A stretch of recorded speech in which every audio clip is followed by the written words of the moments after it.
I'm a little rusty on it. I'll hum it for you.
I'm going to be fine with your jokes, but I'm not sure about dark branding. All right. How is everyone doing today? Yeah, it's not 7 o'clock at night. I know. I figured out, because of circumstances, we're actually going early today. So that's cool, I guess. Let's do the intro really quickly. Good morning, good afternoon, good evening, whenever you might be watching this. My name is Josh, and welcome to my channel. On here, we talk news, politics, and current events. And, today, we're just going to kind of take it easy, gonna just do kind of a clip show today. We're going to go just pure fun half today. Not, some of it is a little bit more, newsy, but, I can't go for the full 3 hours, so I figured, let's just have some fun today, yeah? To anybody that might also be watching, actually, 1 second, I'm going to turn this up just slightly. Wow, okay, there we go. To anybody who might be watching who's never tuned in before, welcome. But also, if you have any, any issues you'd like to push back, by any means, you have some critiques, whatever it might be, feel free to voice your, your agreements, your disagreements in chat. But this is a platform that I try to be really open to conversations. So, if you, if you're comfortable coming on at any point, I'm always welcome to host people and have a nice conversation. I'm not a big content creator. I'm rather small, as you can tell. I like talking with normal people about the perspective that they come to the table with. I've done it with a few other audience members. I'm always open to it. Either way, with that being said, open invitation is out to everybody. Let's kind of get into this a little bit. Okay, so the Young Turks. We talked about Anna last night, and kind of the, how do I put this?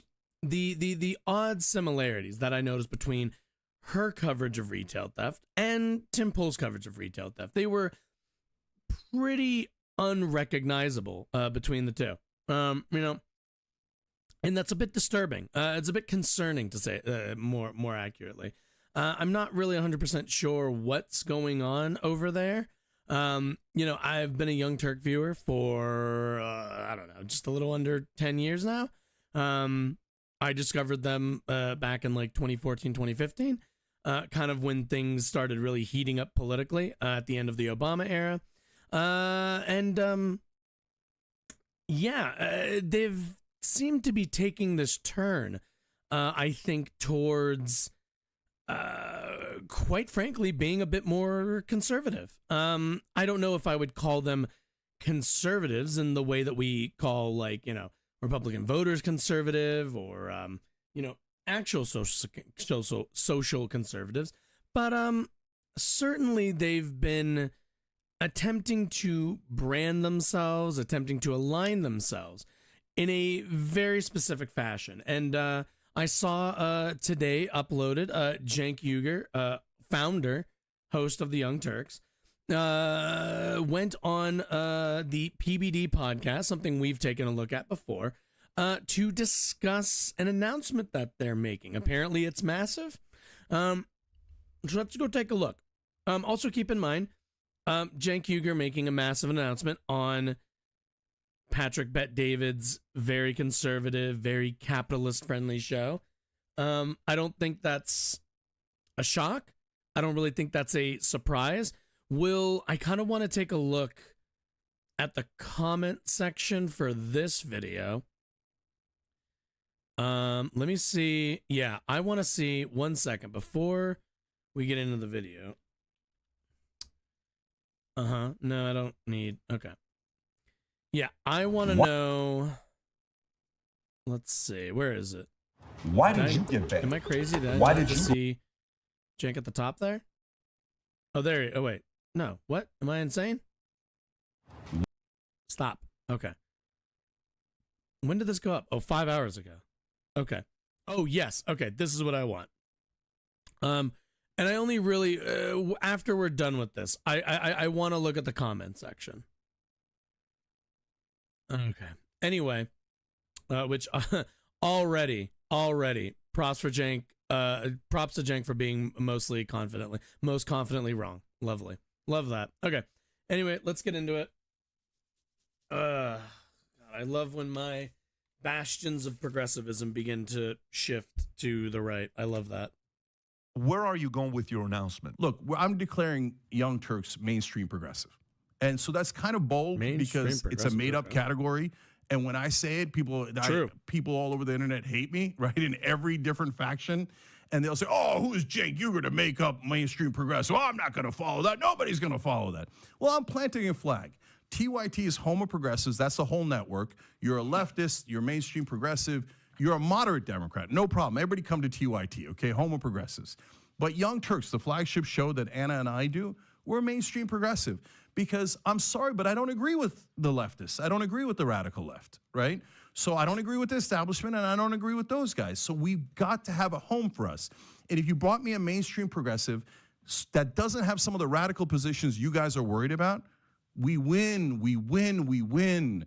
Okay, but I tried. I asked a lot of people to run, and you know the number one that thing that people are worried about when I ask progressives about running, they all say the same thing. Okay, so let's kind of think about this for a minute. So I've talked a little bit. Anna showed up on the Adam and Sitch podcast. She showed up at a few, that was like kind of I think the recent big one, if I remember correctly. And what I've noticed is it seems like her and Jank have really been trying to engage in this new branding exercise. I talk a lot about how a lot of Anna's videos lately, I shouldn't say a lot of, specifically when I say Anna's, stories or the videos that she puts out, I'm speaking very specifically to the story on the drug policies of Portugal and the more recent retail theft stories. Now, both of those stories had their own flavor of not really misinformation, but just omitted information, and also pretty right-wing framing that I think is disappointing, because there's no need to frame things from a right-wing perspective if that's the only way you're going to make your argument. Then it's kind of a shitty way to make your argument, right? But the bigger thing was, in my opinion, what I noticed was Anna doing a lot of this. If real progressives, if real socialists, if da-da-da-da-da, I think, I, me, I'm. It was a lot of real spiteful aggrievement. That's what I probably noticed the most. A lot of spiteful aggrievement over the fact that Anna, I guess, doesn't feel like she represents a large enough pull of the wing, maybe. I'm not really sure, to be honest, because they've taken these positions where they've been really, I think, obsessed and interested in only going after what is popular. Jank mentioned it right there, winning, right? Winning is the most important thing. And that is incredibly true. But winning isn't the, I suppose, objective metric for every single participant on the left, every single participant in politics, right? For some, and I've been thinking about this a little bit lately, for some, I'm not sure if winning is the thing that everybody should be concerned with. I think different people have different avenues in which they work on. A good example is video essayists, right? Let's take them for example. You have your ContraPoints, you have your FD signifiers, you have your Jessie Gender does those video essays. Yeah, I don't really watch as much of her content as the other two. But you have content creators like those who, are they looking for wins electorally? Not really. What their goal and what their pursuit is to plant seeds of ideas into the electorate. What their goal is at the end of the day is to disseminate rhetoric and to propose ideas, alternatives, all the rest of that stuff. And I think that there's a place for that, and there's a place for more electoral strategic conversations. And I think where Jank and Anna kind of break, or where they where I think their frustration comes from, is in seeing people who maybe do videos, maybe who produce content, organizations that raise funds to do direct action, whatever it might be, that are supporting causes that aren't on the mainstream radar, or maybe are on the fringes of leftists, of leftist political on the leftist political spectrum. And I guess, to me, I don't really get what the issue is with that. Jank and Anna will come on and say if the left stop acting ridiculous, then the right would never be able to, if they couldn't paint us with the most extreme brush, then we would win more. But I don't really think that's how that works. Oh, hi there. Thanks. Oh my God, I can't read that. I'm sorry. That flashes too quickly for me. But thank you for that. But I don't think that that's like I don't think that has anything to do with tangibly with the way that the right's going to run against people, the way that they're going to challenge or oppose leftist politics. Like, you're always going to have people that are farther to your left. The same way that, you know, any normal Republican voter is always going to have Nazis on the far right. And like, at the end of the day, these are the like ideological poles, and yeah, they're going to want to paint you with your worst representatives. And the idea that you can somehow, like, I don't know, fucking decouple yourself by going, I'm mainstream progressive. I'm not a progressive. I'm not a leftist. I'm not a far leftist. I'm not a socialist. I'm not a communist. I'm not an anarcho-communist. Like, I'm not an anarchist. I'm not any of these things. I'm mainstream progressive. Do you think that matters?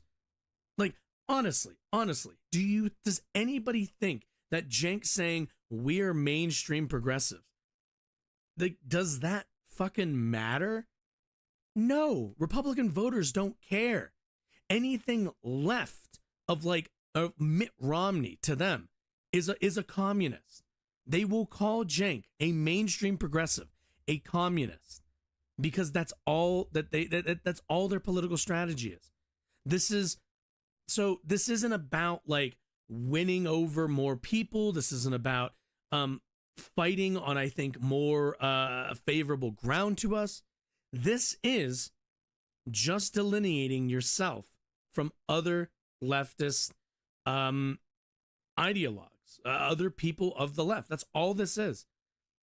And what does mainstream media do? And I know I'm doing a lot of preemption before I let Cenk talk, but like, what is mainstream media to the rest of the world, to the rest of the country? It's news, it's media that represents a very specific set of allowable political positions, right? Because that's what it is. Mainstream media, every time we critique mainstream media, what is the core of the critique? The core of the critique of mainstream media is that they do not represent the whole of Americans' political leanings and political interests, opinions, all of that stuff. They don't focus on the things that Americans are actually interested in focusing on. And what they do is mainstream media gaslights us into saying, and Cenk points this out all the time, they gaslight us into thinking, no, the American people don't care about healthcare. They don't care about affordable college. They don't care about affordable housing. What they care about is Trump versus Biden. That's what they care about. Every nonsense story that comes out of CNN, Fox News, MSNBC, all the rest of the mainstream media press, all of it is all there to tell Americans, no, healthcare is not something that your fellow American is talking about or concerned about. That's just a you thing, buddy. It's not a big deal. Shh, quiet. It's not a concern. It's not popular with the American people. It's not interesting to the American people. And they're lying. And what is Cenk doing if not becoming that exact same thing, but just to leftism? Just saying, no, those things on the left are not what people are interested in. They're interested in this very specific set of interests and set of biases that I have set. For mainstream media, it's we don't talk about healthcare. We don't talk about socialized healthcare. We don't talk about we don't talk about the military industrial complex. We don't talk about farmer greed. We don't talk about any of the other list of a million things that they don't talk about. And for what? Mainstream progressive, what is it going to be? We don't talk about prison abolitionism. We don't talk about I don't know what he's going to reference here, but I know there's like a list of leftist things that Cenk and Anna just don't agree with. But is it just we just don't host those. We don't even bother to engage with those ideas. Nothing. And it's disappointing to see somebody who's fought against mainstream media and has now embraced the exact tactic that has left him and his network in a place of relegation. Like, at the end of the day, like, mainstream media will always say, look how much bigger we are. We're the voice of America. We're the ones who are representing more closely what Americans believe. And that's what Cenk is doing. He's telling everybody we're larger. We're the voice of all leftism. We're the real voice, not whatever little fringe things going on. Anyway, let's just continue. I know. I did a lot of preemption there. I did a lot of talking. It's just, I'm disappointed. Mainstream media will bury us. They will try to destroy our lives. And in the old days, they did assassinations. Now they do. And I guess my question is, like, you saw that they did that with. Is the Young Turks going to start doing that? God knows how many with years, right now? Farther leftists, the ultimate character assassination. Like, I'm probably a little bit more to Cenk and Anna's left. Are they just going to character assassinate me now? Is that what's going to happen? They're never going to let on somebody with my far left values. I mean, guy. Big time. Yes and no. So yes, definitely they character assassinated him, but he reminds me of the Jeff Zucker quote as to why they fired him at CNN. He had the relationship internally. He's like, I loaded a gun and handed it to him, and they shot me with it. Right? Trump is loading gun after gun. Here, I'll break this law. I'll break this law. I'll take the documents home. Blah, blah, blah. And he's handing loaded gun after loaded gun to the people who want to assassinate his character in the first place. If Trump is as bad as I think he is, would I want to run a super weak old man who doesn't even want to campaign against him? Yeah. A guy whose popularity is often. So who's the alternative? We talk about this all the time with, like, Biden's not a strong candidate. Yeah, no shit. Yeah, no shit. And you know what's going to happen? The mainstream media is going to pump him up to make him one, because that's their job. So, like, we can sit here and we can do like Biden's not a strong candidate. Oh, Trump might beat him. Blah, blah, blah, blah. Then get behind Biden a little bit stronger. Then be a stronger warrior for Dark Brandon, for all I care. But it's just like, what are our alternatives? We don't have an alternative this run. I'm constantly, like, seeing people do, like, oh my God, like, Biden's just not a good candidate. Yeah, that's life. It's life. I'm sorry. We don't have other options. Marianne Williamson, unrealistic. I hope that, like, we can get a debate, something. I'm fine with her chipping away at Biden in the primaries, but come the general, no, I'm sorry. That's it. We're done. There is nothing else. You challenge him in the primaries, or you get the fuck out of the way. Because if he understands, if Cenk understands, like he says he does, that Trump is a fascist and that every single other candidate after him is just as fascist, some of them even worse, in my opinion. Certainly, Ron DeSantis, worse than Trump, certainly. But if you believe that, then that should be your number one goal. Beat him. Beat fascists. That is the number one goal. Times in the 30s, here's a giant lie of the mainstream media. Only Joe Biden can beat Donald Trump. Wait, why? First of all, tons of people can beat Donald Trump. Donald Trump's in the 30s in approval rating. Jim Jablowski can beat Donald Trump. The only people who can't beat Donald Trump are establishment Democrats who are deeply unpopular because they're fakes and they're phonies, right? So they say, oh, Biden beat him last time. He beat him by 43,000 votes in 3 swing states. Joe Biden's clearly job approval rating. I don't know where they got this chart from. Probably not wrong, though. It doesn't matter how much he won the popular vote by. The Electoral College, he only won by the skin of his teeth, and he was 15 points higher at that point. The Democrats are walking into a slaughter with their eyes wide open. I also definitely think that it's definitely a bit early to be comparing polling numbers on, like, the day of an election 4 years ago to, like, over a year out from an election 4 years later. I just don't think that's, like, we're so far from the election. I know, like, to us it might seem like, what do you mean? We're, like, only a year and some change away. But, like, for normal people, we are like kind of far before, like we're well before people start, I think, really thinking about presidential elections. I'd say like I wouldn't take polling super seriously until February.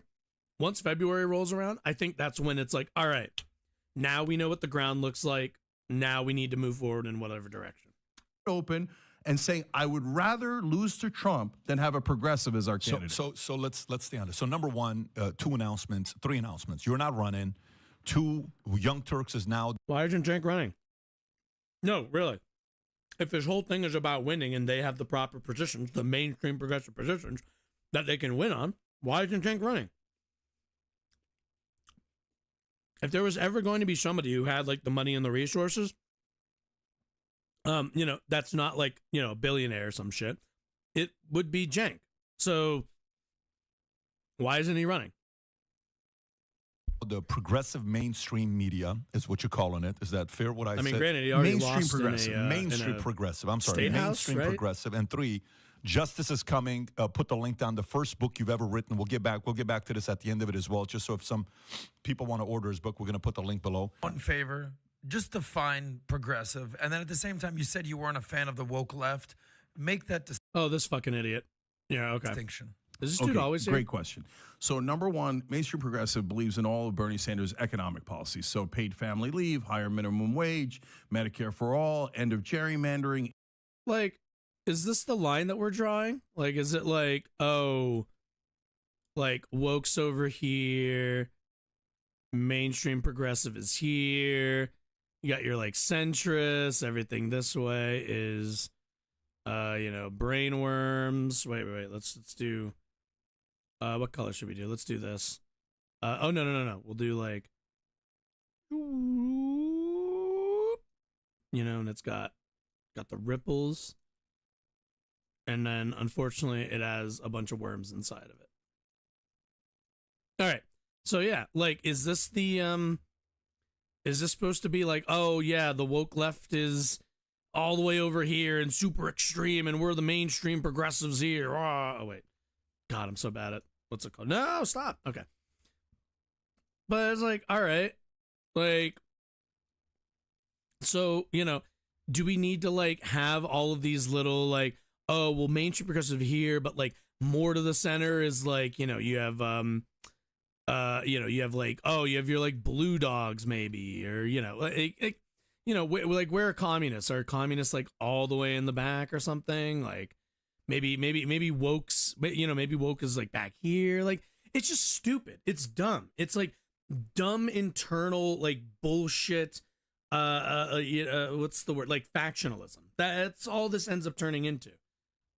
Oh yeah, where the fuck are tankies? Tankies got to be like back here, right? Like maybe this like keeps going for here, and then now we have tankies up here. Yeah, I don't get what the point of this is. Besides, again, branding and honestly, gaslighting. I think a lot of it is. I think it's a lot of gaslighting.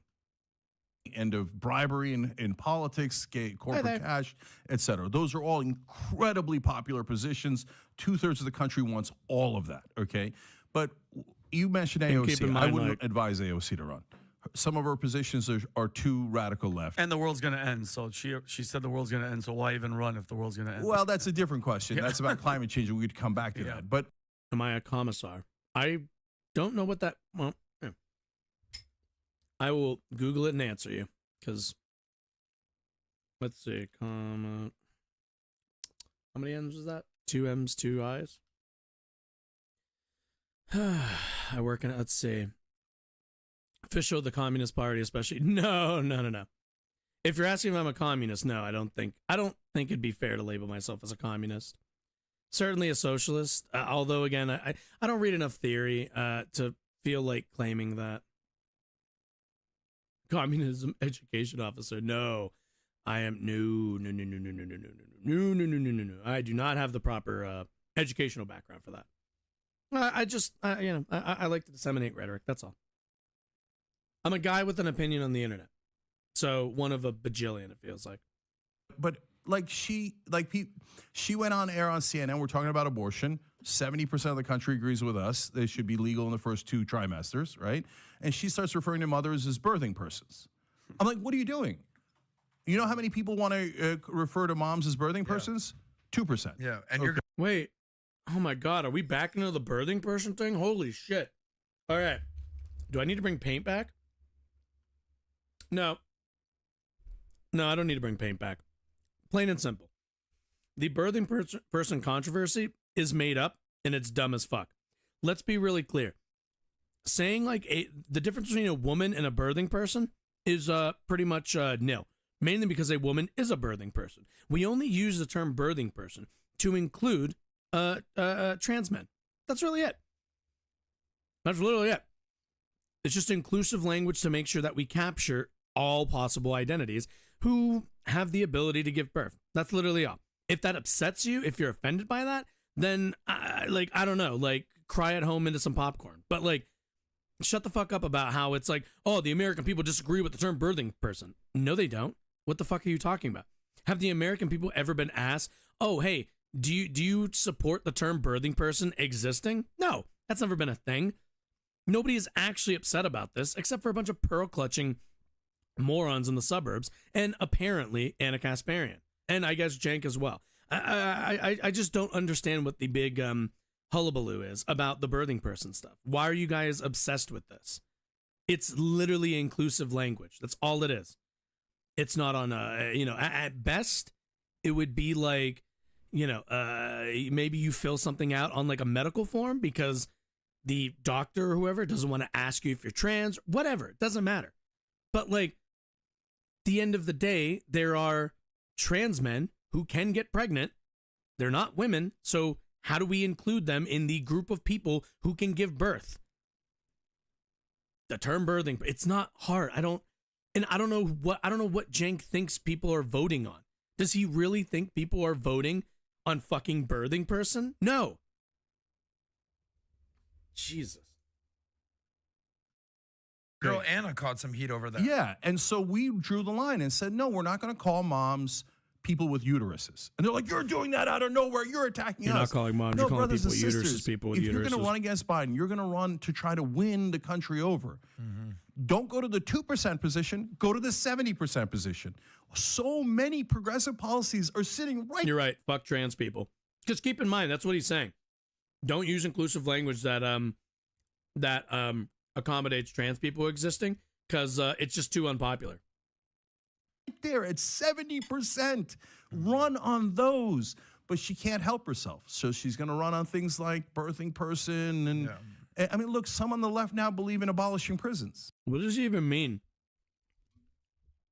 Run on birthing person. How do you run? Like like AOC's platform would be like, does Cenk Uygur, mainstream progressive, really believe that Alexandria Ocasio-Cortez's core running position would be on the use of the term birthing person? No. She'd be running on Medicare for all, most likely. That would be the flagship thing she runs on. What birthing person would be a small little wedge issue that conservatives pick up on and never shut the fuck up about during the entire election and make it into an entire campaign campaign mission for their side. And guess what? It's not going to work, because no person in America will see, you want to give me health care? You want to afford every American the ability to access health care? But you also want to introduce the term birthing person, something that applies to literally just people who can give birth and doesn't affect my life at all. I don't know. I don't know if I can do that. I don't know. Like, nobody, come on. Like, it's so fucking disingenuous. Nobody fucking votes on birthing people. On birthing person. Fuck Christ. I'm sorry, guys. I love you. And I do. They're on our network and they're good people and they mean well. But that's not so. Nobody believes in that, right? So do they understand the fallacy of their argument? Do they You know, truly people didn't understand believe No, that how black people ridiculous were they equal. sound? no, they either. don't. I Why? mean, look, they had this debate on a show with a right winger and a left winger. Brianna Joy Gray was on the left, and she's making the argument against. She's making the argument for abolishing prisons. And the right wing guy, who I don't agree with normally at all, he's like, yes, but if I hit somebody in the face with a brick, I go to prison, right? And she's like, no.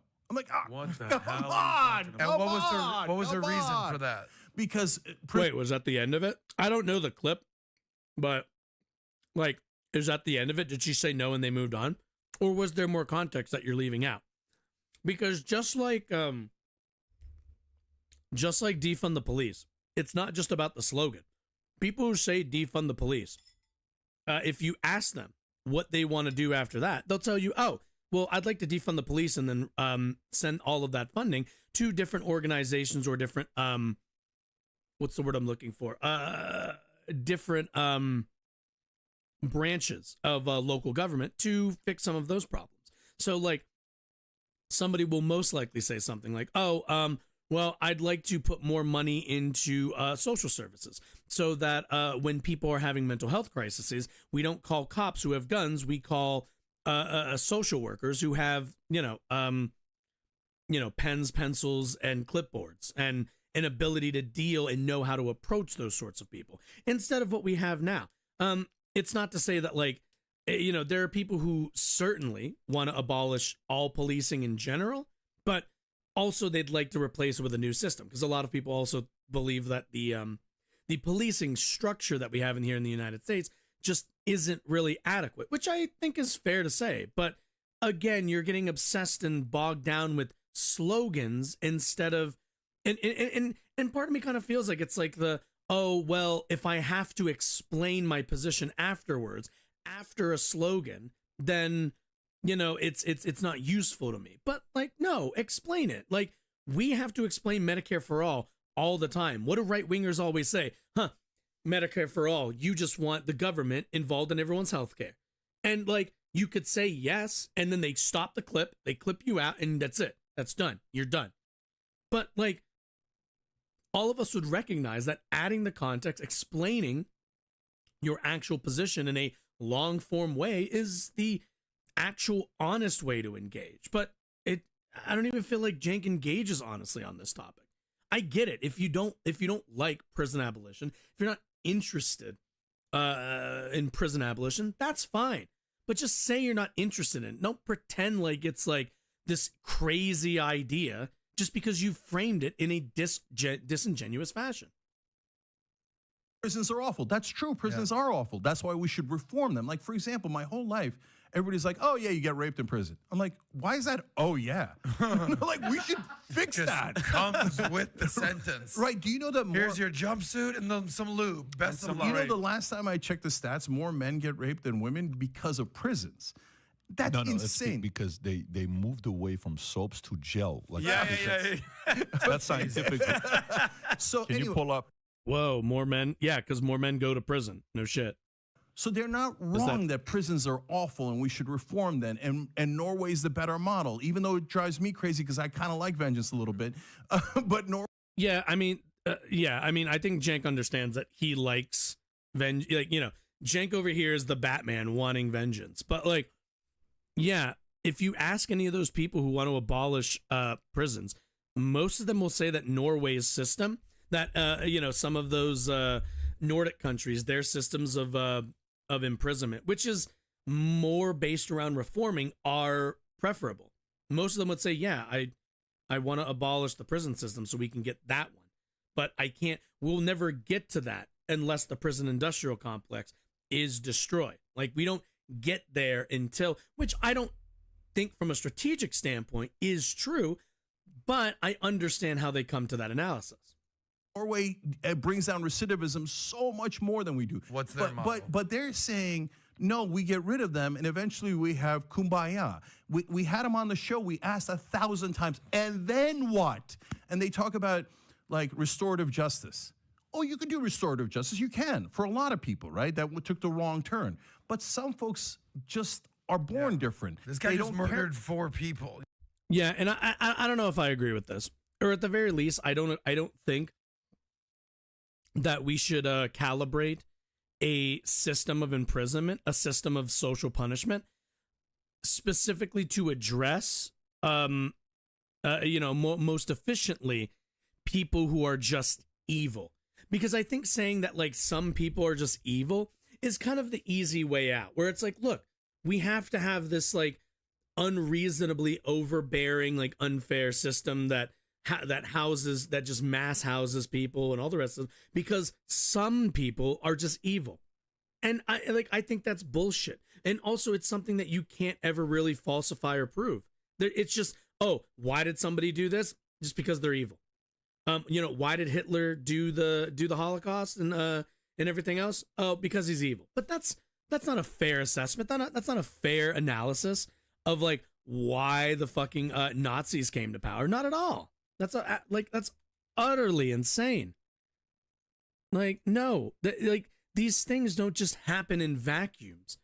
The essentialism is not how I think we should be operating our prison systems. I don't think we need to be addressing a lot of the issues in our society. And here's the thing. Here's the part of that. You can solve every single issue in America. You can solve healthcare. You can solve education. You can solve housing. You can solve everything. And at the end of the day, you are still going to find people who fall through the cracks and end up committing violence, who end up committing violence, who end up, breaking rules. You will always end up with those people because there is no 100% fix to society. Society is living in controlled chaos. And the question is, how much of that chaos are you willing to control? How much of people's independent decision-making are you willing to shirk to have a open, free, polite society? And like, unless you're looking for a society that is authoritarian, you'll never get there. And even under authoritarianism, you won't get there either way. But what we can do is incentivize, and what we can do is build structures that put the best, that give people the best opportunity to succeed, do well, live happily, live in community with each other, and get along. It will never be 100%. Ever. It'll neber be 100%. People will always get in arguments with each other and go off the handle. People will always find themselves succumb to fascist rhetoric, to fucking like insane political what's the word I'm looking for, or ideological programming. That will always be a thing. People, you can solve all the problems, and there'll still be people in Mississippi who get raised by their racist parents and are still racists. Like, you're not ever going to solve all of these. It's all about like getting as much of that under control as you can and making sure that people have as many opportunities to true good over evil. That's the actual thing. There isn't born evil. I don't believe in that. It's fucking absurd. It's the coward's way out. There's no research. There's nothing you can do after that. It's just, they're evil. Throw your hands up. You're done. What do you want to do with this guy? Yeah, I'm not letting him out. By the way, if you ask the same exact folks on the left, yeah, hey, should Trump go to prison? They're like, yes. Wait a minute, I thought we were abolishing prisons. Yeah. Okay, why is Trump going to prison? Why color criminals going to prison? What do they say to that? They want answer. Trump to go to Alcatraz. Ridiculous. Like they want to put him on an island, Alcatraz. With Let me Sean address Connery. that. Yeah, and look, Let's address that. I believe in prison abolition. Does that mean that I believe in that what's it called? That Trump should go to prison? Well, that's kind of a different question now, isn't it? If I believe in prison abolition, then like I believe in a future where we reform people and we don't lock them up for lock them up indefinitely, or I believe in a reformist system, right? But like, that's not the question that you're asking me. If you're asking me, should Trump go to jail in 2023? I'd tell you, yeah, because that's kind of the rule set that we live by right now. Right now, Trump broke untold amount of, like, what is it, 37? Like, how many laws are we up to that he's broken? So what? Because I believe in prison abolition in the future, that Trump should be able to break whatever law he wants now? No, that's fucking absurd. At the end of the day, Trump should go to prison based on the laws he's broken under the system we have now. If we had a fair system, we wouldn't be having a conversation about should Trump go to prison, because it's kind of obvious. Yeah, he should. Under the rules that we play under right now, he's broken them. Go to jail. Do not collect $200. Don't pass. If you pass go, don't do it. Like, this is kind of obvious. We live, wanting a better system in the future is different from acknowledging the system that we have in the present. I want better for the future, but that doesn't mean I don't have opinions on the world right now. We don't have prison abolition, so that's not an option for him. So no, go to jail. You broke the law. That was the thing. Get your ass to jail. If we lived in a prison abolitionist world, then sure, we can have a different conversation. But that's not what you're asking me. You're asking me, should Trump go to prison right now? And I go, yeah, probably. Broke the law. Almost certainly. Also, there is also, I think, kind of a difference between white collar crime and like, you know, petty thievery or stuff. I do think there's a bit of a difference in there. You can look at a lot more, when it comes to white collar crime, there aren't the same kind of social systemic structures that bear down on somebody to make them engage in a lot of that. Most white collar crime comes from greed, not from desperation. It's greed. People want more, right? So you kind of have to interrogate, all right, well, if it's just greed, then you kind of have to punish greed. Whereas if it's something systemic, if somebody robs a store because they're hungry, because they don't have money to pay for goods, then I'd say that's a systemic problem. If somebody robs 401ks because they want more money, I don't really think that's a systems problem. That's a you problem. If anything, obviously I would still advocate for like reformism, like under that system for those people, but certainly it's different, right? It is rather different. One is behavioral, the other is social.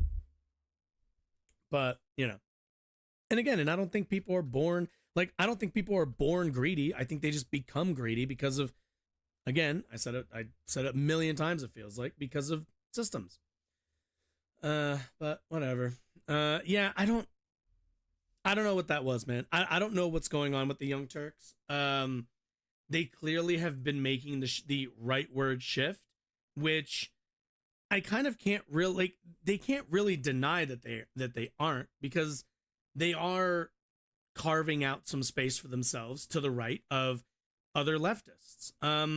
You know, if they're leftists, but if they're, you know, center left instead of just left, then I guess fine. But the factionalism here is just, I think, unnecessary. We talk a lot about unity. We talk a lot about you know, getting along and yada yada yada. But it's just like, all right, well, you know, if you can't handle, if you think that the prison abolitionists on Twitter are ruining your ability to get healthcare, then I don't think you're working hard enough on the healthcare issue. Then, quite frankly. Also, let's take a look at some of these comments. I don't often laugh out loud at YouTube videos, but when I heard Jenks say we won the war because of diversity, I gave myself whiplash, throwing my head back, laughing at him. Yep. Hearing this made us vote for Trump even more, with 507 thumbs up. I get what PBD is trying to do, having these people on, but like, how many have already said there needs to be more pushback? Doesn't need to be at the level of Anthony Weiner interview, but guys like Cenk and Cuomo are pathologically dishonest. Cenk needed more pushback on the vaccine COVID regime. I like how Cenk speaks in pure generalities and then says he's nuanced type of guy. First sentence of the guy out of the guy's mouth is one of the most absurd I've ever heard. This guy never disappoints. So, like, understand, Cenk comes on this show most likely to gain access to his audience and bring his mainstream progressive stances to the table so he can win, because they're winning positions. Do you see a lot of winning on here? No, really, I'm asking. Is this what winning looks like? I don't know. It's just, I just don't even. I don't understand it. I don't know what the purpose of any of this turn is. Also, I'm turning this light on. Ooh, let's see if I can reach. Hey. Whoa. Get back in there. All right. Well, it's a lot brighter now. Okay, let's turn the one in front of me down a little bit. Oh, no. There we go. That's good. What is PVD? Never seen their channel, but damn, that's a lot of subs. Are they right wing or whatever? Yeah, I'd say so. Pretty right wing, pretty what's the word?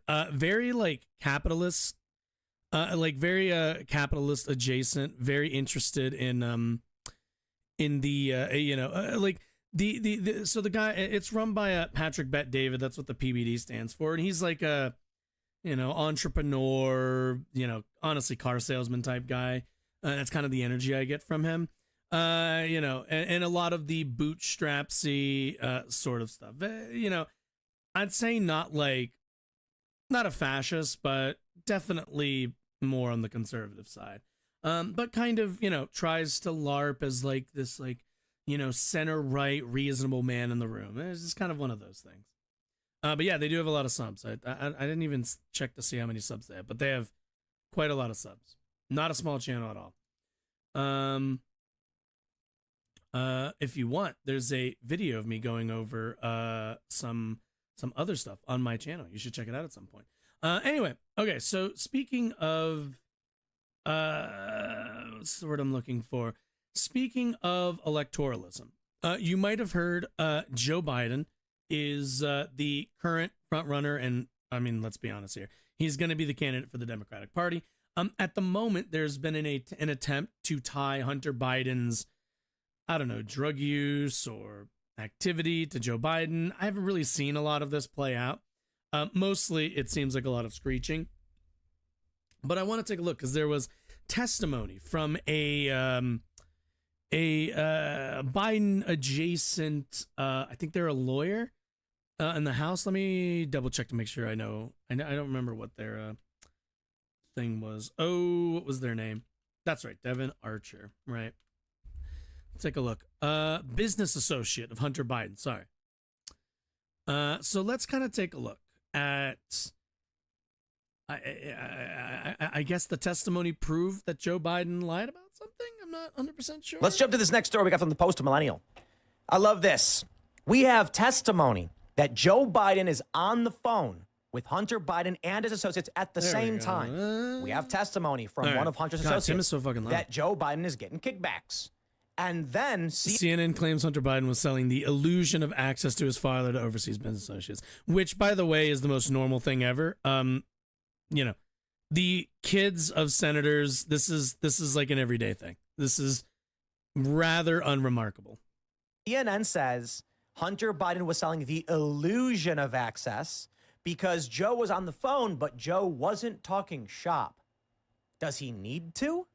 Seriously, if they're sharing bank accounts, sharing email addresses, if Joe Biden is taking his son's salary, it's like the mafia. It's like the guy. Okay, so let me introduce this a little bit. So Tim Pool has been incredibly dedicated and interested in tying Hunter Biden's business dealings with Joe Biden. Unfortunately, there hasn't really been any tangible evidence to any of this. It's mostly been, they're like related and once had a conversation at dinner about what Hunter was up to last week at work. So he's obviously, Joe Biden is obviously corrupt or has been corrupted by the business dealings of Hunter Biden. When, again, I've yet to see anything that actually links Joe Biden, just stuff that's like, all right, I guess that's maybe. If you could prove it, I'd maybe be a bit more interested. But it seems like every time the plane is about to take off, they bail out at the last second. So, again, we'll see if this goes anywhere. I kind of tend to expect it won't. guy's talking, negotiating a deal with the other guy, and he's like, listen, the Don says he wants you to do this or else. And then they're like, oh, I'm not going to do anything. And then all of a sudden the Don walks in the front. We're not going to do voices for everybody? You're not going to do like you got to do like hey, the Don says you need to do this, man. Or hey, forget about it. Maybe your restaurant gets burglarized. You need to do insurance payment. The Don can provide this. And there's like the little mob guy who's all like, yeah, see, you got to speak to the Don. You got to pay us some money to make sure that your company's safe. She capiche or whatever. Come on, man, do the voices. Come on. Front and goes, how's you guys doing? And they're like, oh, everything's good, man. We're doing everything. We're back to doing voices again. Can we do voices or not do voices? Jesus Christ. Can I get one or the other?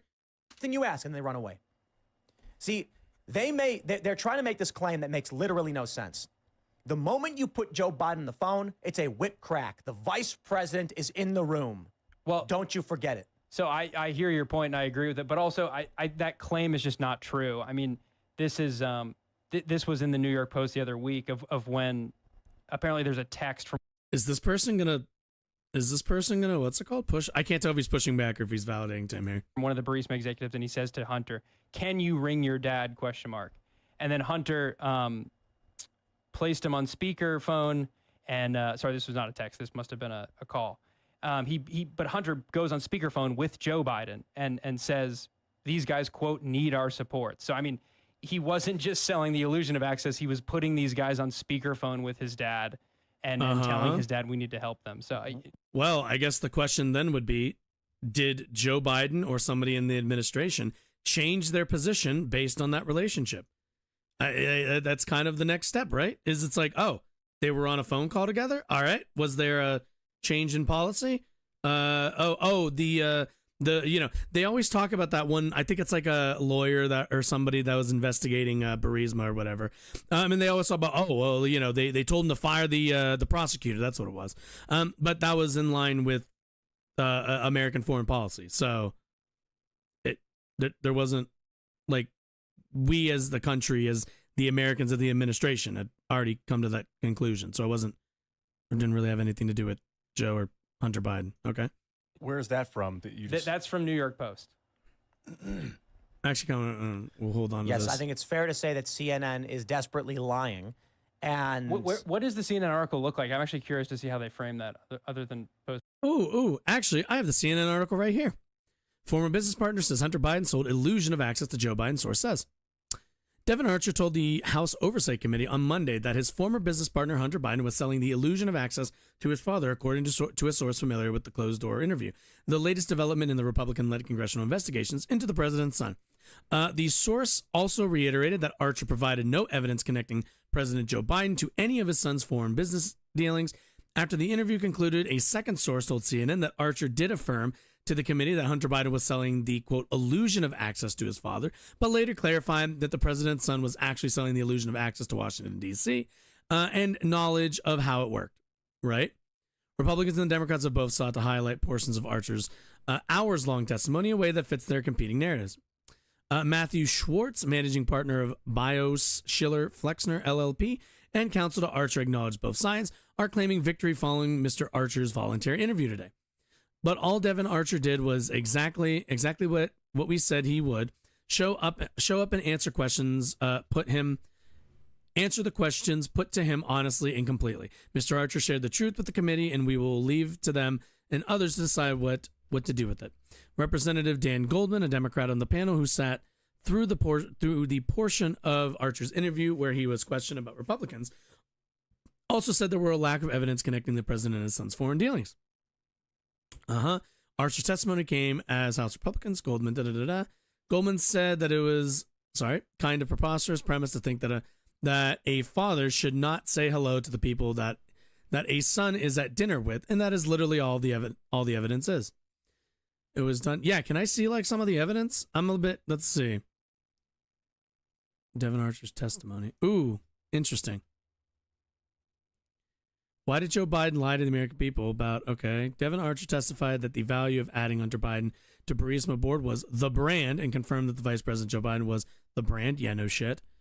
Archer admitted that the Burisma, quote, would have gone out of business if its brand had not been attached to it. Okay.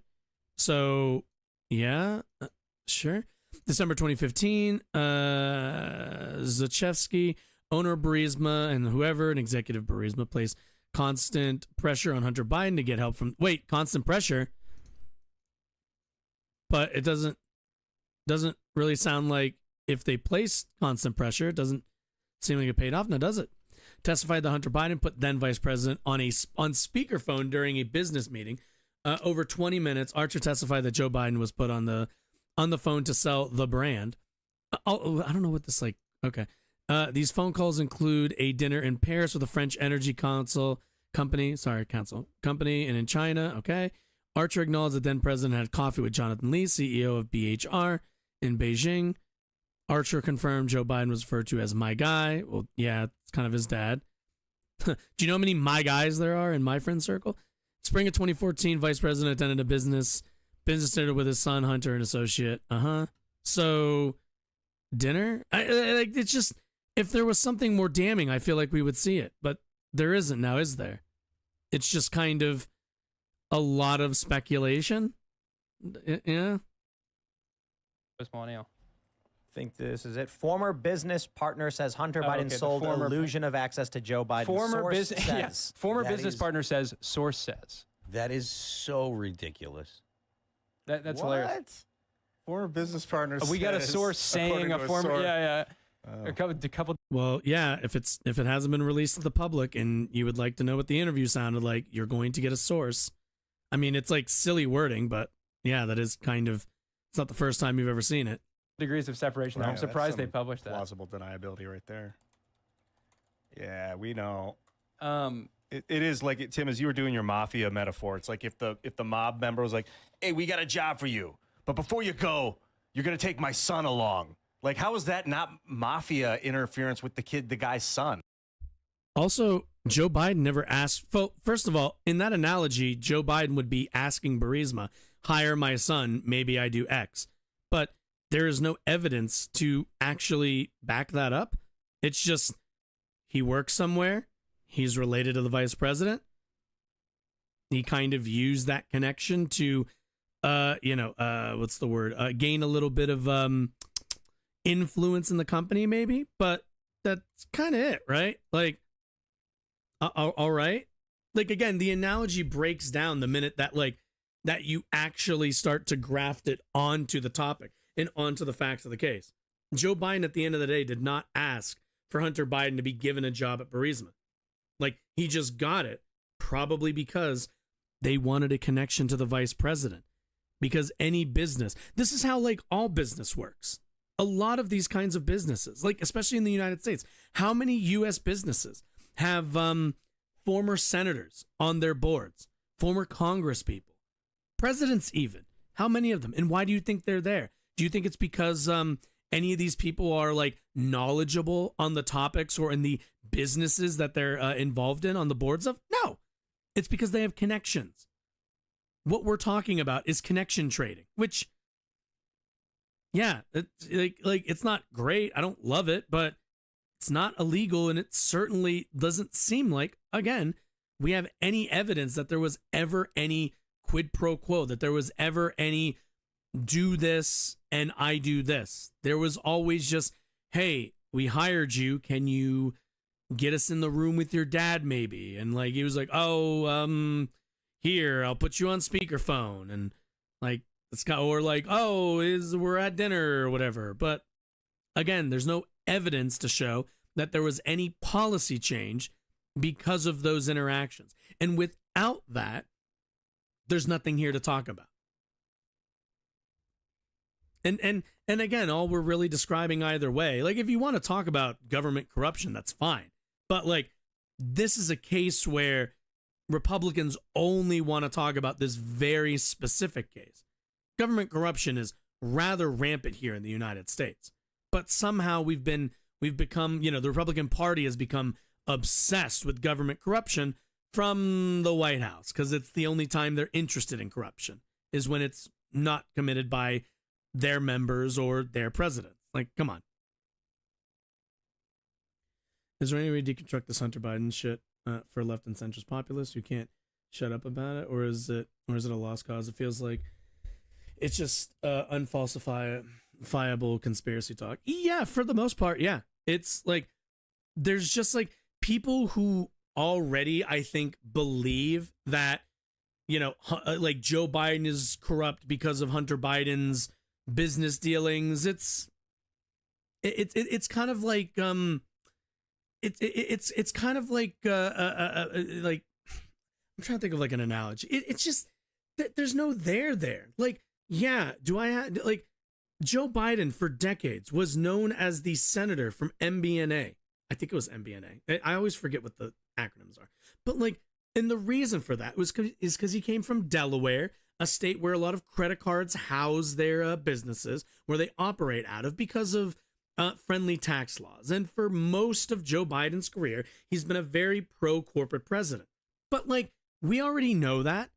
And that's corruption that's right there in the open. Republicans could go after him for his, corrupt business dealings with Visa, with MasterCard, with Discovery, with all of these people, with any number of anybody who tells you like, oh, I really care about like the Hunter Biden story because it's, it really shows a lot of government corruption. Ask them like, wait a minute. You understand that this is something that every single senator, every single congressperson most likely participates in. Influence trading is the bedrock of like corporate and like high level business dealings. They all are friends with each other. They all hire each other. That's kind of how this works. Influence peddling. How many senators' kids get jobs because they're the senators' kids? Tons of them. It's not unique. It's not interesting. There's nothing fancy about this. It's just because it's Joe Biden, because Republicans want to pretend that they're populists, they would like to focus on this one incredibly narrow instance of possible corruption. If you actually care about corruption, then go talk about the campaign fund, the campaign donations that every senator is getting, every congressperson is getting. At the very least, not the progressive ones. But like, if you just want to focus on Hunter Biden, you just have an obsession. Like, you're not actually interested in the corruption. You're interested in the anti-Biden narrative. That's all it is. The mob member's son, he's bringing his son along for the game it's now. like this crackhead is all of a sudden invited along because he's the son of the boss goes to like a bunch of guys who are delivery guys or drivers or mules or whatever, and it's like, I want you guys to move all this product. My dad wants it done. They go, your dad doesn't want this done. This is your job. You're trying to upstate your dad's like, gets on the phone and says, hey dad, how you doing? Like, notice the narrativization. What does any of this have to do with Joe Biden or Hunter Biden? It doesn't. But it's all there to give the viewer a narrative in their head to frame everything that's happened, and they just kind of melt the facts of the story into the narrative.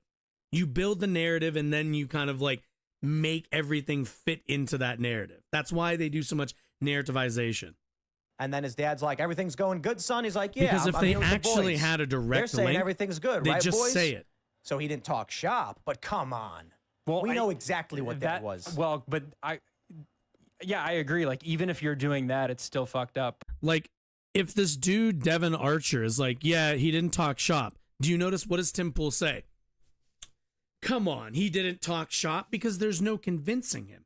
There's no convincing these people. There isn't hey, a guy in the room said they didn't talk about this. They go, well, I think they're lying. And then you go like, wait. I thought you said that you wanted a witness from the room if there was somebody who could testify. Oh, was there direct quid pro quo? Because you were thinking, oh, if we just get somebody in the room to be honest, if we just get somebody in the room, they'll say, yes, there was a quid pro quo. Yes, Hunter Biden did it. Yes, it's connected to Joe Biden, yada, yada, yada. But he didn't. He didn't validate that. He just said they talked. They didn't talk shop. They didn't talk business. There were no changes to U.S. foreign policy. That's it. He just like that's it. And then what do? They just say, he must be lying, or I don't, sure, whatever, sure. I still think that they obviously, talked business because there's no getting him off of it. But like that isn't even what Biden was doing. Like Joe is clearly more involved than that. Yep. What's like the And how do dirtiest you know? stuff he was doing? Do you have the data? On The quotes or like any specific, like the Sometimes three this most corrupt dude- things that he Sometimes this dude really like asks the right question, but a lot of times he kind of a bitch baby. did that we have like documented proof of or extreme amounts of evidence. well, I guess I don't know, like, policy, like which policies arose from it. I just mean like the text.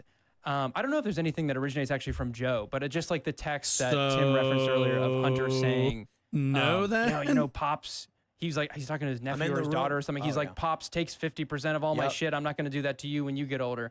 So, I mean, like, why would Hunter lie about that? You know what I mean? Like that. So In private. Why does anybody lie? I don't know. Like what? Texts. Yeah, exactly. And so that's one example. I guess we don't have here from New York Post how Joe responded to these guys need our help. But but there is a timeline. This was like Wait. So you're telling me that that Hunter Biden told Joe Biden, "Hey, you should, Dad, you should help these guys out. They need they need a little bit of help." But somehow you don't know the response. Is it because that the response is underwhelming, or because Joe probably went, "Whatever, dude. Like, this is so sad." it was like It was it was like a matter of weeks later that he gave that speech we played, and he got the guy fired. So yeah, I mean the timeline lines up as well. Like, Dad, these U.S. guys need our foreign, that was support. U.S. foreign couple policy. weeks go by. Prosecutors fired. I love that The prosecutor getting fired was U.S. foreign policy. Stop talking about this. I'm so tired of hearing about this. This was not a Joe Biden initiative. This was already a decision made by the administration. I'm so sick. And this is the thing. They'll never hear that. I say that and it'll away. They'll never hear it. My mic will go mute when I say that, because that's the only thing they have is they're like, that was the policy change. Oh, it wasn't a policy change. That was the policy change. Like they'll just ignore it. They'll just ignore it because it's the only way for them to like have something mildly tangible to point to. That like, there's this obvious quid pro quo. Oh, there wasn't. Oh, well, no, and they just never accept it. They never move on. they're like, Joe was on the phone with Hunter's associates a couple dozen times for no reason. Yeah. He didn't talk shop. It's like, wait. 24 times on the phone with these guys? What were they talking about? Going golfing? Where's that what Joe was or Hunter? Well, I'd say that's about as likely as talking shop, since you or I have no idea what the communications were. Hunter was. Joe was on the phone, on speakerphone, over 20 times with Hunter Biden's associates. That's what Devin Archer testified. Oh, wow. So the question is, like, also, for what associates reason? doesn't always It's mean like- business Not associates. associates. Yeah, exactly. Which is another reason that CNN article is ridiculous. Like, did they include that fact in there? Like, it was kind of just the illusion, but also they were on the phone 24 times. I really do feel like unless Well, it's kind of like it is the illusion if you've hired Hunter Biden in the hopes that he would get you access, and more specifically, hopefully he would get he would earn you support from the vice president of the United States, and then you don't get any of that. You get to talk to Joe Biden, but he doesn't really engage with you in the way that you want. Then yeah, that's kind of, we hired you with the assumption that you'd help us out, and we've kind of just wasted our time talking to this guy. the Democrats decide that they're going to replace Joe Biden for as Oh my God, what is running for this president as a 80-year candidate, I smoker don't think that talking there's about? anything that's going to happen, no matter what the evidence comes out, no matter who says anything, because I think Merrick What Garland evidence? is incredibly corrupt. I don't think that he's going You to. got some evidence to go with that? He's going to protect the Bidens as much as possible, and it sucks to be so black-pilled. He's gonna protect the Bidens, even though there's a hearing going on right now where they interviewed a business associate. The Republicans haven't shut the fuck up about Hunter Biden for 4 years. Yeah, he's totally protecting them. Yeah. Really shit job Merrick Garland's done then.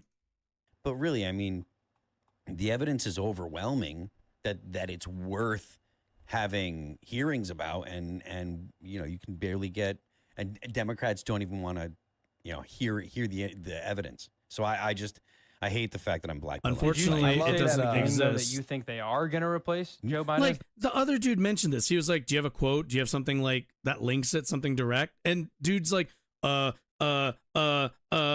just not there. Like, why would I listen to you when you're just saying, and then linking random random decisions that are made and tying them together through, I don't know, fucking fairy dust. Like, no, I said unless they're going to, unless unless they start to really like wind up Gavin Newsom or whatever. Okay. I love that Harry Sisson guy. yeah, he's not running. He's like Gavin 20, Newsom's not running. But he's got the education of like a third grader. It's the And I'm not saying to be mean. I'm saying quite literally, he tweeted out that, was it Alito? Supreme Court said that Congress has no authority to regulate them, and he was shocked by it. And I'm like, bro, we learned that in like second grade. It's called the branches of government. They're Wait, what? Wait, the interpretation of who can impose like checks and balances to each branch of government.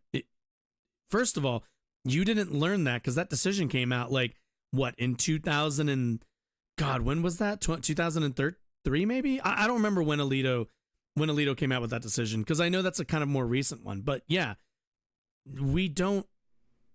Did Tim Pool learn that the judicial branch is the one branch that can't be checked or balanced by other branches?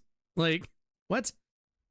Nowhere in, we have a system of checks and balances is there like except for the judicial branch that, Congress is not allowed to check them in any possible way. Like, what? They're all equal branches of government. They have no power over each other. They have degrees of power over each other for checks and balances. Correct that. That's about it. But he really doesn't get it. And then he recently posted a photo. I bring him up because he posted a photo. Ethics standards would be a check you impose on the judicial branch, considering every other branch needs and has ethics standards. Joe Biden looking horrifying. And he was like, he looks so cool. It's like, dude, how much did he? I gotta be honest. If you're like Dark Brandon, if you're a Gen Z dude and you're following that guy and you agree that flabby skipping leg day Joe Biden is cool looking, I'm sorry, man. The Harry Sisson thing's interesting. It's him and his buddy. They just kind of appeared out of nowhere, and they're like these young, like kind of good-looking, like young guys, and they do the frenetic thing where they do this a lot, like the Dash Dobrowski thing. But it caught on, I guess. It's like a meme. I was just trying to find the clip now. There's a hilarious one where he's just like frantically like. All right, so we're done with the actual substance then. Okay, well, let's wrap up really quickly. Let's be really, really clear. Let's summarize this. No amount of evidence that doesn't validate Tim Pool's position that Joe Biden is corrupt and that he's engaged in business dealings with his son Hunter Biden.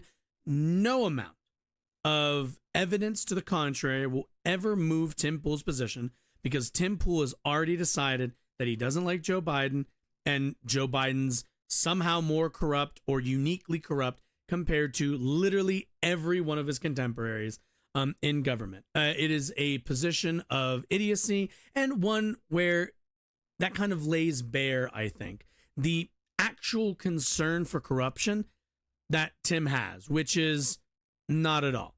If Tim was actually interested in corruption, he'd be interested in all of the corruption from Democrats and Republicans. But he hyper-focuses on this very specific element or very specific story of corruption, because guess what? Hunter Biden is only Joe Biden's son. He's not everybody's son. So if you only want to focus on corruption that involves Hunter Biden because, I don't know, you have some kind of weird obsession with the guy, then you can pretend that you care about corruption when all you actually care about is Hunter and Joe Biden.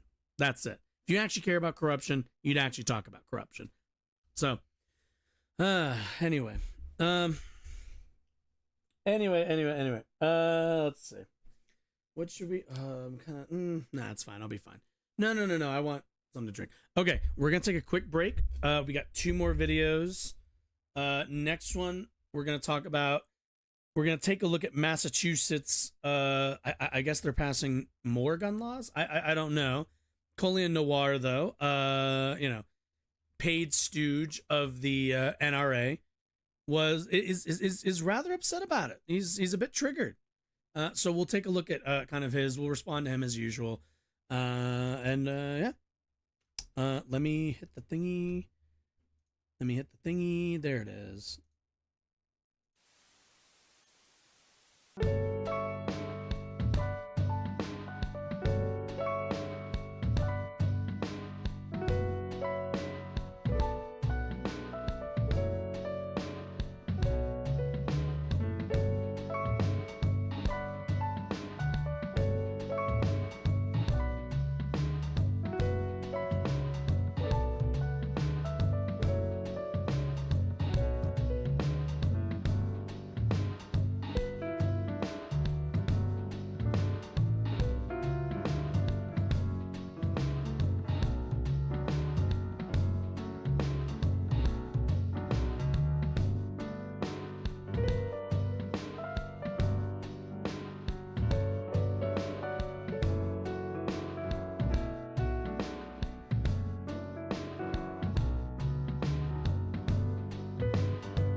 All right, we're back. Let's see. Right. What did I say? All right, guns. So, guns in America. We have a completely different relationship than pretty much the rest of the world does. And because of that, we have because of the kind of relationship that we have with guns here in the United States, we see quite an elevated amount of gun violence. Massachusetts stands in contrast to a lot of the country and having the lowest percentage of gun violence in the country, somewhere hovering around 3% per 100,000 people per capita. So I want to take a look. Apparently there's, a state that's already pretty, pretty anti-gun in terms of its legislation. Apparently will be the most anti-gun state in the U.S.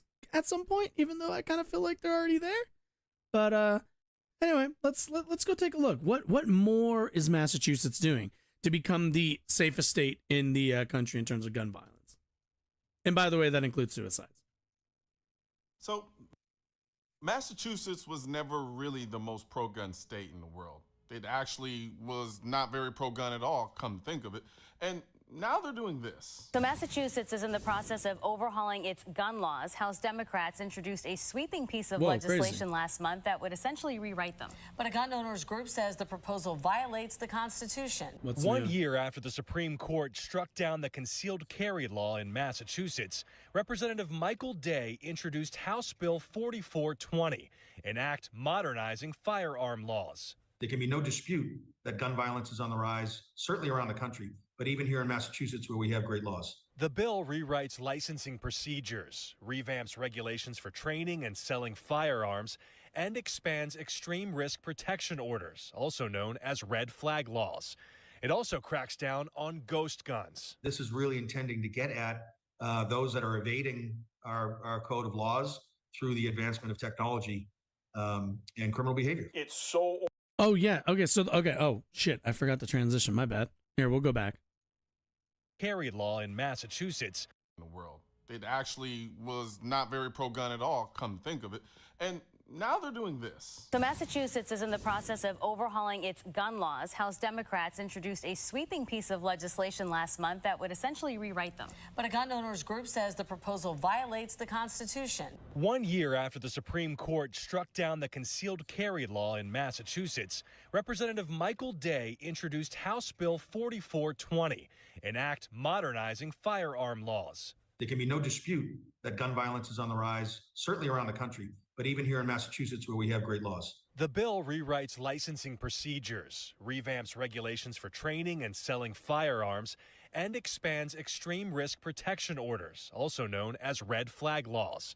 It also cracks down on ghost guns. This is really intending to get at those that are evading our code of laws through the advancement of technology and criminal behavior. It's so overwhelming, no lawful citizen would be able to comply if this passes. Nobody. Jim Wallace with the Gun Owners Action League said the new bill goes too far and makes legally owning a gun complicated and confusing. Okay, so let's talk about this real quick.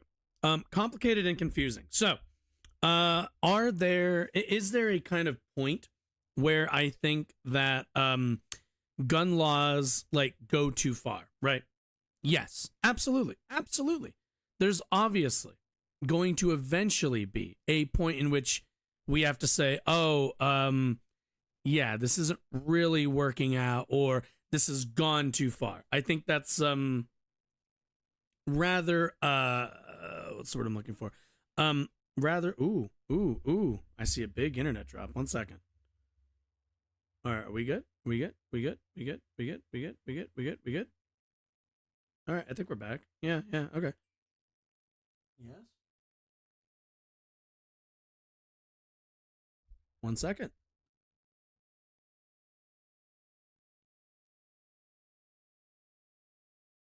Internet having a bit of a hiccup. Are we okay? Nope, we're still okay. We're still good. Okay. Just making sure. Anyway, what was I saying? Oh yeah. Is there gonna be like a point, or is there a threshold that one can pass where gun laws have kind of restricted too much access, or restricted access too much? Yeah, I think that's fair to say. I think it's reasonable to say, oh yeah, the gun laws we have are just like, there's too many loopholes, or not too many loopholes. There's too many like hoops to jump through, and that's kind of the same with a lot of laws. We try to incentivize certain things and disincentivize other things. I certainly think that like it definitely feels like Massachusetts is trying to disincentivize people from owning firearms, which I think is fine. Like, as long as you have your at the end of the day right to own. The inconvenience parts are just kind of what their community has decided are going to be the way that they stem a lot of that what the fuck am I saying? A lot of those gun purchases. That's all. I don't really see it as too much of a problem, mainly because I don't have the general take that like all guns should be legal and everyone should have free access to any guns that they want. These laws are more convoluted. I also don't know what the laws are. Obviously, you've heard some of their response or some of the criticisms. One of the big ones is that this overcomplicates an already complicated gun law. What is your response to that? I think if you sit down and read it and look at what it actually will do, it simplifies it considerably. It also, I think, gives our tools, our law enforcement professionals, and our neighborhoods the tools they need to combat rising gun violence. So if this bill's passed, it will make Massachusetts one of the most anti-gun states in the country. Can I get an explanation? Can I get an explanation as to what the actual Fox News actual laws are? Massachusetts law about guns and other sweeping. Oh, okay, here we go. I want to see. Let's see. New tracking and monitoring systems, an explicit ban on carrying firearms in many public spaces, and licensing changes headline a sweeping new gun. A little more than a year after the Supreme Court ruling effectively overturned concealed carry laws in Massachusetts and several other states, Judiciary Committee co-chair, Representative Michael Day filed a voluminous, proposal ranging from new offenses for firing weapons at or near a dwelling to regulations. Okay, that makes sense. Regulations aimed at reining in the spread of untraceable ghost guns. I think it's actually really funny. Shockingly, my dad, who is very pro-gun, is really, really weary of ghost guns. Let's see. In an interview, no, I just want to show me the thing. Can I see the actual text? I'm like genuinely curious. All right, view text. Let's get it. Section 1. Oh, God. Yeah, they're not lying. Names and address of persons contained in... Oh, my goodness. Okay. Section... Okay. I don't think I'm capable of reading that. Not only that, but it looks really long. Let's see. Days office and press release highlighted. Bill represent the template. Licensing. No, just give me the highlights, guys. Gun owners oppose proposals sweeping. What are they? Gun reform bill on hold until fall. That's fine. Received pushback from. I know that. 11 months? No, that's a while ago. Massachusetts gun laws at risk. 2022 legislation moves forward. Stricter gun laws in wake of Supreme Court. Can I? Okay, if this is the same thing. Let's see. Oh my god. Oh my god. God damn, dude. You can't fucking read anything on the internet now. Yeah, seriously. Delays vote. Okay, 1 second. Let's try Google because that's Bing. Massachusetts gun laws. Here we go. Residents 15 years and older who wish to possess, carry, and transport firearms, ammunition, and feeding devices are required to have a firearm. Oh, so you have to have a license. Okay. Gun owners, NRA. I don't care. NRA is not a reliable source. Gun owners oppose sweeping changes, but I don't. But are you going to tell me what they are? Or are we just going to characterize them? Okay, docket 4420 was initially filed. Provisions in the proposal. Okay, let's see.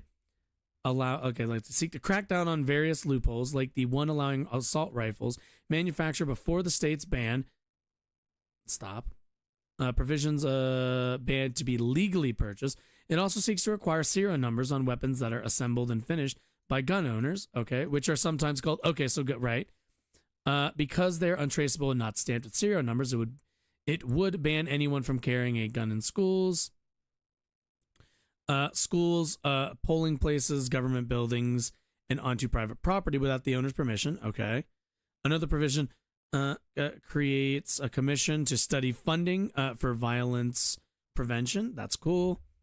Architect of the proposal said he doesn't know. Okay, this may very well be procedural dispute. Hopefully not a delay tactic.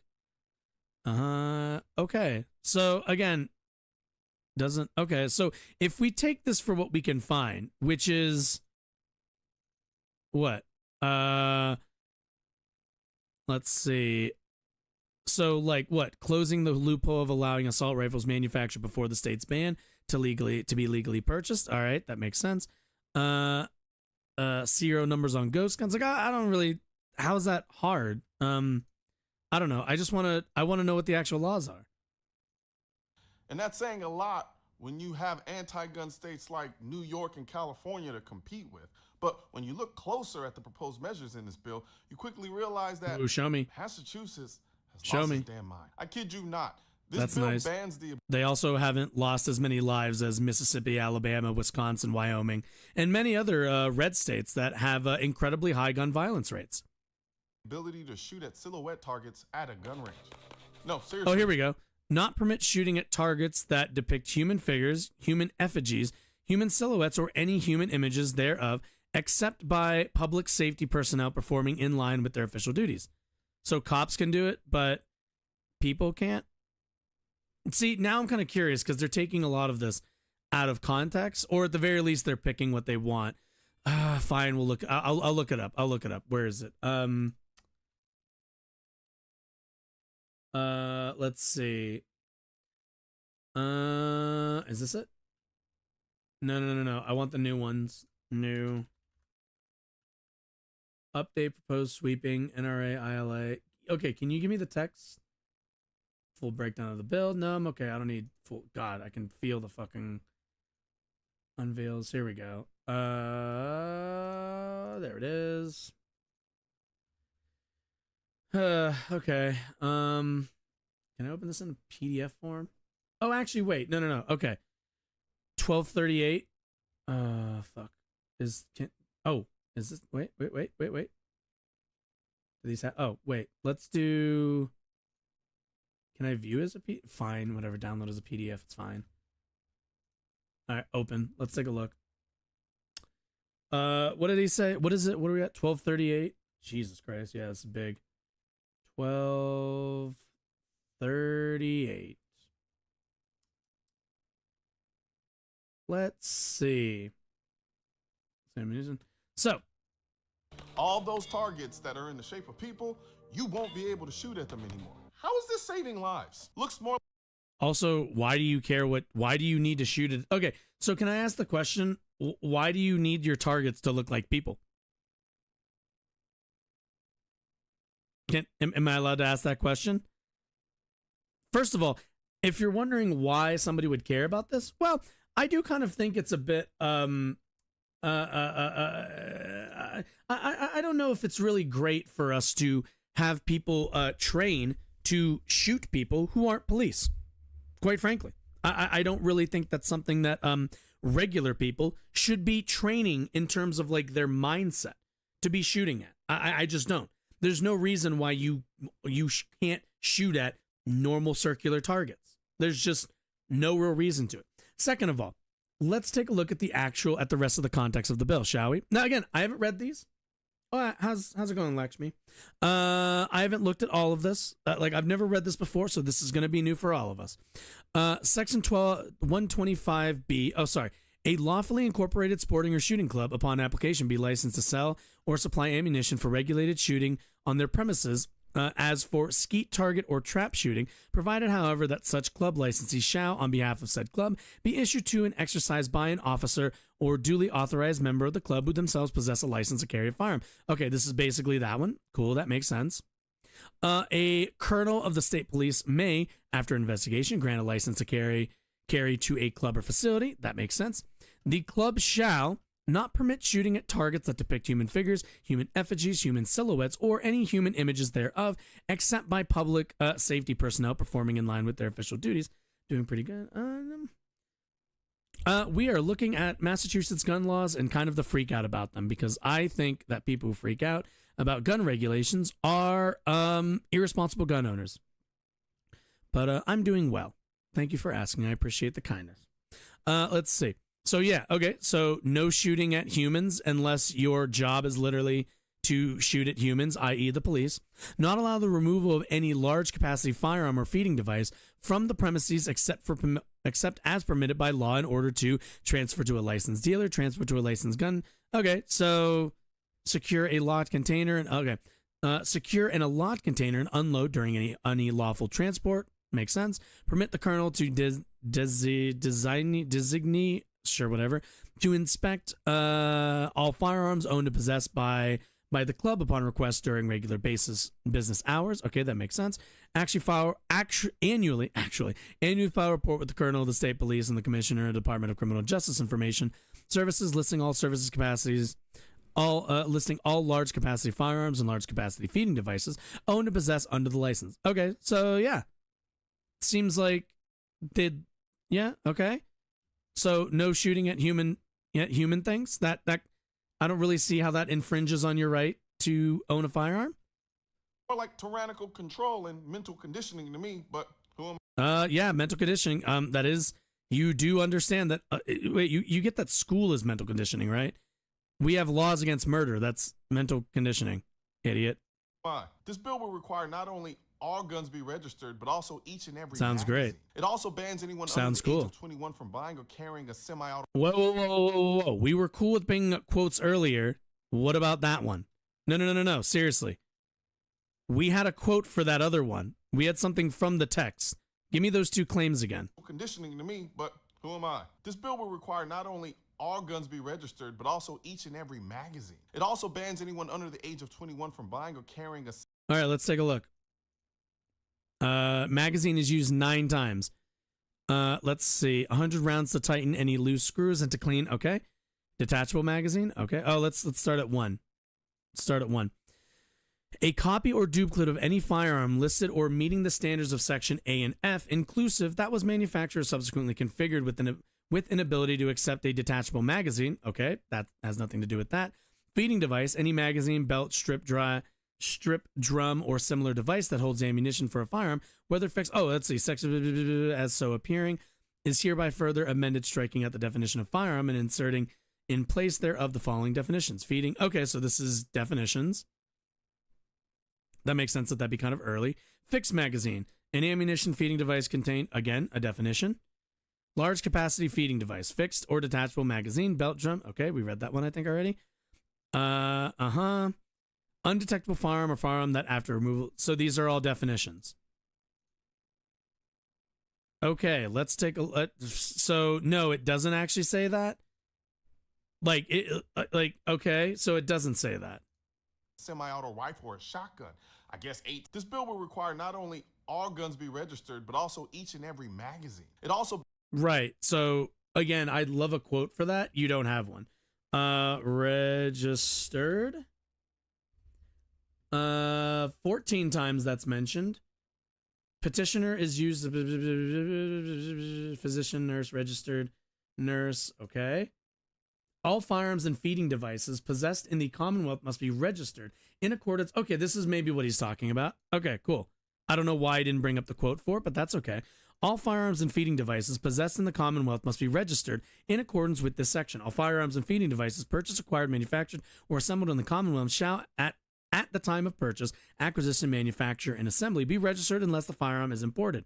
A new resident moving into the Commonwealth who causes the firearm to be serialized and registered within 60 days. Wait. Section 122, registration of firearms, reporting loss and theft and punishment. Okay. And then didn't they say, so yeah, common registered, I want to make sure I read this. All firearms and feeding devices. And didn't they say, fuck me, Control F. What's the magazine? What was I think it was like the second usage when they defined it. But we'll go to the first one. Striker 12, all the following shotguns, Copy a duplicate firearm listed, ability to accept detachable magazine, All right, let's see. Feeding device, any magazine, belt, strip, drum, or similar device that holds ammunition or firearm, whether fixed or detachable from the firearm. Any magazine, belt. Okay, so, okay, so he is right. You would have to register those, which I also feel like would just be one more line on a form, probably at purchase, because what's it called? When you purchase the firearm. I still don't understand why this is infringing on your rights, though. Bans anyone under the age of 21 from buying or carrying a semi-auto rifle or a shotgun. Cool. I guess 18, 19, and 20-year-olds aren't allowed to protect themselves anymore. You won't even be able to carry a firearm on private property unless you get... Whoa. Can you only protect yourself with a gun? You can protect yourself with many other things besides a gun. Your fists, these are weapons, sir. Mission. Only Hell, pussies only want 18, guns. You won't even be able to defend yourself with mace. And if you have a stun gun, you'll have to register it because it's added as a gun by definition under this new bill. The bill will also... So I guess the question always becomes, why does anybody need any of these things? And what argument do you have? Just the possibility that one day you might need it? Well, that's not really an argument now, is it? There's a possibility that literally anything can happen. But like, we don't let you, like, what if a teenager needs a tank? Do we allow them to have tanks? No? Okay. So obviously there's limits. Also allow the police to demand you show your permit for no reason, which essentially is stop and frisk by another name. Don't you have to do that to drive? Yeah, you have to do that to drive. Also, like, do you think this guy was against stop and frisk? Come on. Matters worse. Your employers, school administrators, and certain medical professionals can go to a judge and ask them to suspend your license if they think you're at risk to harm yourself Red flag or laws. others. Yeah, that's red flag laws. Also, actually, let me amend my previous statement. I don't know if like the I don't know about being able to like ask for your gun registration card, your license to carry a firearm. But like, if an officer sees you carrying, then I think that's a pretty fair argument to say, hey, I see you're open carrying. Can I see your license? Or even if they are aware that you're concealed carrying, I also think that's perfectly permissible to ask for your license. Sounds great on papers until you realize this happens before you get to even prove your case. Keep in mind, this bill is 140 pages of 48. gun laws. I just told you about a few of them. The local police don't even support this bill. Do you think So he much knows what the other ones Ware are? Police Department put a warning about the bill on their Facebook page. And I quote, "A plethora of blatantly unconstitutional proposals litter this travesty of a bill." Whoa, pro Second Amendment police who are generally much farther right wing than the communities that they police don't like the law. Including businesses and private properties, even while holding a valid license to carry. Not even off-duty police officers will be exempted from this appalling mandate. Wait. Good. What is this? Even what? Let's see. Prohibited, so-called prohibited locations, including business and private properties, even while holding a valid license to carry, not even off-duty. Yeah. You're not above the law just because you're an off-duty cop. Suck dick. Fuck off. Locations, including businesses and private This is literally the properties, cops even whining while that they holding a have to valid be license to carry. Not even held under off-duty the police same officers will laws be as everybody exempted else. from this appalling mandate. The disgusting thing about this bill is that it's purely in response to the Supreme Court ruling that a state can't deny someone a carry permit simply because their need for one isn't special enough. So this is Massachusetts' way of trying to backdoor the law. Essentially, you have the right to carry on paper, but in the real world, you're not allowed to carry it.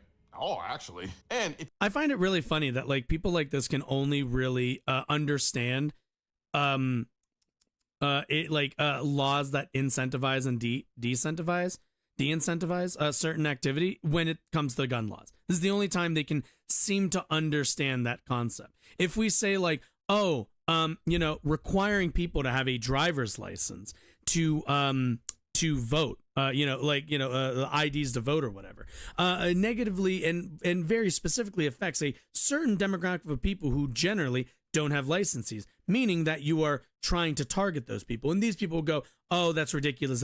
But then you show them these laws and they're like, nope, see, it's obvious that you're like, they're never honest with this sort of stuff. If you need more evidence that the anti-gun lobby and their politicians are lying when they say they just want so-called common sense gun laws, listen to what the Democrat representative who introduced the bill said about the bill. While the Commonwealth's gun laws are among the best in the nation, unrelenting acts of violence and the Supreme Court's deleterious Bruen decision demand legislative action both here in Massachusetts and on the federal level, Speaker Mariano said on the day the legislation. I'm not going to lie, that's fucking based. If you're like if you're in Massachusetts, you have some of the strongest gun laws and the Supreme Court tries to yeet some of your ability to continue to have like one of the lowest, if not the lowest, gun violence rates, then yeah, be like, yeah, I'd fucking pump my chest and be like, okay, you want to do that? That's fine. We're just going to pass a bunch of other laws that will like spit in the face of the Supreme Court. Like, yeah. Was unveiled according to WWLP. So they're basically saying we already have all the common sense gun control that we said we wanted, but that wasn't enough. So we're going to ask for more gun control. I keep telling people they will never, ever, ever, ever stop. They're not even hiding it at this point. They're telling you, yeah, we have really strong gun laws, but it's not enough. We want more, and we'll keep calling it common sense gun laws. Well, no, you fucking idiot. If you had paid attention to the sentence you just read, you would have heard him say, because of the actions of the Supreme Court, because of the Supreme Court's very clear interest in peeling back gun laws in states that they don't live in states that they don't govern, we are going to pass laws to ensure that they're not able to set our laws backwards. That's the entire point of this, is to enshrine the laws and restrictions that they have right now preemptively, while the Supreme Court, surely some organization is going to try to challenge Massachusetts's gun laws, almost certainly. So yeah, this is a defensive tactic, you moron. Because you idiots keep falling for it. Nothing about this bill is about keeping people safe. It's literally the state throwing a temper tantrum because of the Bruen decision that said you can't make people specify a special need to get a carry permit. So this is Massachusetts legislature saying, fine, if we can't keep people from yeah, because that was a main part of the way that they implemented their gun laws. At the end of the day, having no reason to be able to get a permit to carry is taking that away would mean that a ton of people just go out and buy guns for any goddamn reason that they feel, which in turn would raise the gun violence rate. At the end of the day, you're going to see a rise in gun violence, which they saw. I'm actually kind of curious. Let's let him talk, but I'm kind of curious to see. Carrying guns, we're gonna make carrying a gun so hard and convoluted. If there's, and difficult, they said there was a you won't rise. even bother. Which means the only people who have guns then when they're out and about will be the criminals. So what can you do to try to stop this? Well, I'll let the Ware Police Department tell you what you can do. Communicate with your elected representatives. Reach out to your local, state, and federal representatives to express your concerns about the bill. Write letters and make phone calls to ensure your voice is heard. And that's not me saying it. That is the police department saying that. And for those of you who feel like, oh, If you trust the police, obviously. well, I don't live in Massachusetts, so I ain't worried about it. Use the words from the person who brought this bill as a warning. Mariano added that he hopes their work in Massachusetts will serve as a national model for Congress and other states. You know, quiet as kept, gun control not only doesn't keep people safe, it's expensive to implement and run. It's been calculated to cost on the low end $3.2 billion and $16 billion on the high end just to do a national gun buyback. That's why I came up. Wait, were they arguing for a national gun buyback in the Massachusetts law? Like, was Massachusetts proposing a gun buyback program? Oh, they weren't. You know, let's go take a look. Control F. I'll do this every single time. Buy back. Okay, not with a hyphen. Buy, maybe? The firearm has a barrel less than 3 inches in length unless the license discloses right to the buyer. Okay. Back? Employee background check. Let's go back up to 1. Diamondback. Hold back the hammer. Criminal background check. Revert back to general fund. Report back to licensing authority. Upon submission of this information, patrol. Yep. Nope. Actually, no. Give me that one again. Information in the possession, storage, transfer, sale, any income derived thereof, destruction, feeding. Oh, this is for if it gets stolen. Okay. Employee background check. Criminal background check. Background check. Criminal background check system. So it's not in there? Okay, cool. That's what I thought. With the defund gun control design. The defund gun control movement is about divesting our precious resources from useless and unconstitutional gun control laws and he only cares about the unconstitutional on half. addressing the underlying issues the useless and part. protecting the Second Amendment. If gun control was so useless, then Massachusetts would be higher on the scale of gun violence, but it's not. Gun violence have made them the safest state in the union. Instead of forcing the American people to pay for the violation of their Second Amendment right. The defund gun control design is available in hats, shirts, and drinkware. So head over to shop.mrcolionnoir.com and check out the defund.